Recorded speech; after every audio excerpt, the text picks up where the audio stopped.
Ranger Suárez, left-hander, formerly now of the Philadelphia Phillies.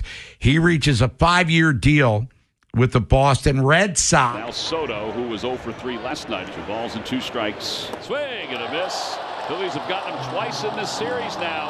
Talked about it. He's one of only 2 players in Major League Baseball currently who has more walks than strikeouts. Welcome back to the channel, Red Sox Nation, because as the calendar continues to flip deeper into the offseason, the picture surrounding Boston's next move is becoming clearer, sharper, and in some ways more complicated than many fans expected just weeks ago.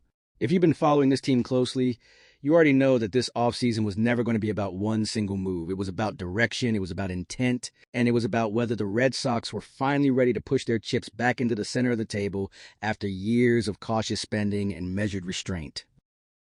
The signing of Ranger Suárez changed the conversation instantly.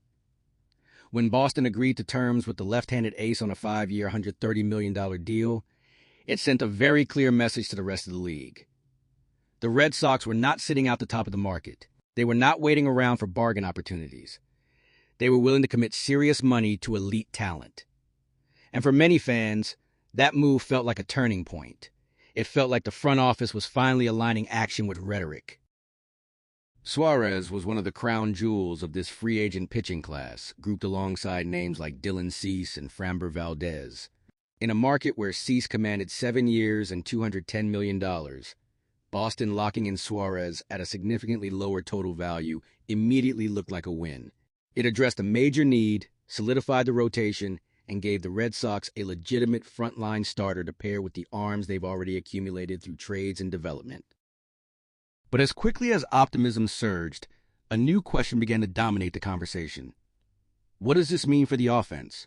More specifically, what does it mean for Bo Bichette? From the very start of the offseason, it was clear that pitching alone was not going to be enough. The Red Sox entered the winter knowing they needed at least one more impact bat if they truly wanted to close the gap between themselves and the top tier of contenders. While the pitching staff has undergone a dramatic transformation with the additions of Suárez, Sonny Gray, and others, the lineup still feels incomplete to many observers. That's why Bo Bichette became such a focal point. With Alex Bregman officially signing with the Chicago Cubs, the market shifted dramatically. One domino fell, and suddenly Bichette emerged as the most intriguing remaining superstar bat who could realistically change the trajectory of Boston's offense. For weeks, fans debated fit, cost, years, and whether the Red Sox would be willing to go to the lengths necessary to land him. Now, new reporting suggests that reality may be setting in. According to Jen McCaffrey of The Athletic, league insiders are beginning to believe that Boston's appetite for another massive financial commitment may have cooled following the Suárez signing. This isn't about ownership being unwilling to spend altogether. It's about allocation. The Red Sox just committed $130 million to their rotation. And while that move was widely praised, it may have effectively reshaped the rest of their offseason blueprint. Bichette is reportedly seeking a contract in the neighborhood of $200 million, a figure that would push Boston into financial territory they have rarely explored outside of a handful of historic deals.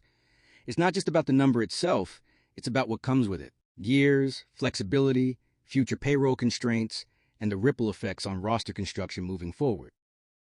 McCaffrey's reporting suggests that while Boston hasn't completely closed the door on Bichette, the front office is now leaning more heavily toward trade options if they want to add another bat. That distinction matters. Free agency allows you to add without subtracting from your system. Trades, by definition, force choices. And Boston, for all its recent deal-making, still values its remaining depth. The Red Sox have already been aggressive on the trade front this offseason. Acquiring Sonny Gray, Wilson Contreras, and Johan Oviedo required moving pieces out the door. Those deals strengthened the roster, but they also thinned certain areas of organizational depth. At some point, the cost of trades becomes cumulative, and front offices start weighing whether it makes more sense to spend dollars instead of prospects. That's where the Bichette dilemma becomes so fascinating. On one hand, Boston's offense could undeniably benefit from his presence. Bichette brings star power, consistency, and postseason credibility. He would immediately become a centerpiece of the lineup and provide protection for the hitters around him. On the other hand, committing $200 million or more after already reshaping the rotation forces, difficult questions about long-term balance. The Red Sox are not operating in a vacuum either. ESPN insider Jeff Passan added another layer to the story by reporting that the Philadelphia Phillies are widely viewed as the team prepared to make the strongest offer for Bichette. That matters. Philadelphia has shown time and again that it's willing to push payroll limits when it believes a window is open. If the Phillies decide Bichette is their missing piece, Boston could quickly find itself outgunned financially. Meanwhile, the rest of the market is shifting. Reports indicate that both the New York Mets and Toronto Blue Jays have already made significant offers to Kyle Tucker.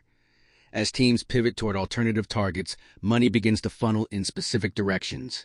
If enough big contracts are handed out elsewhere, the market dynamics around Bichette could change rapidly. But that's a dangerous game to play, waiting for leverage cuts both ways. There is also the question of fit beyond finances. McCaffrey noted that Ranger Suárez, another potential free agent bat projected to sign for around 3 years and $69 million, may not be an ideal target for Boston due to his high strikeout rate. That insight underscores an important theme. The Red Sox aren't just chasing names, they are evaluating profiles. They want impact, but they also want a specific type of hitter who complements the roster they are building. As long as Bichette remains unsigned, he technically remains an option.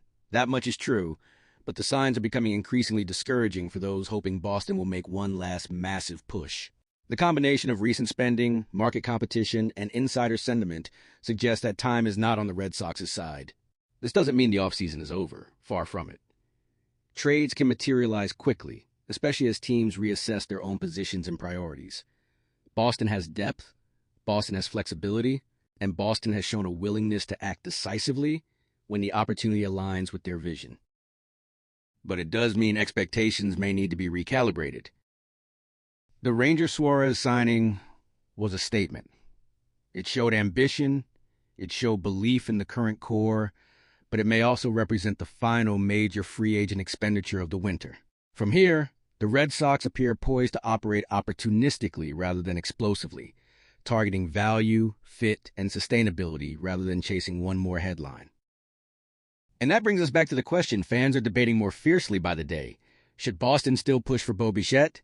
Should they stretch, spend, and go all in to add one more superstar to this roster? Or should they accept the reality of the market, pivot to trades, and trust that the combination of pitching upgrades and internal offensive growth will be enough? There is no easy answer. What is clear is that the Red Sox are closer to contention than they've been in years. The foundation is stronger, the direction is clearer, and the front office has already proven it is willing to act boldly when it believes the moment is right. Whether that moment still includes Bo Bichette remains to be seen. But with each passing report, each new signing elsewhere, and each shift in insider tone, the window appears to be narrowing. Let us know what you think. Should the Red Sox keep pushing for Bichette, or should they focus their remaining resources on trades instead? Drop your thoughts in the comments below. If you're enjoying this content and want to help support the channel, consider sending a super thanks or becoming a member. Your support allows us to continue bringing you daily Red Sox news, rumors, and in-depth analysis throughout the offseason and beyond. Thanks for watching, Red Sox Nation. We appreciate every single one of you, and we'll see you in the next video.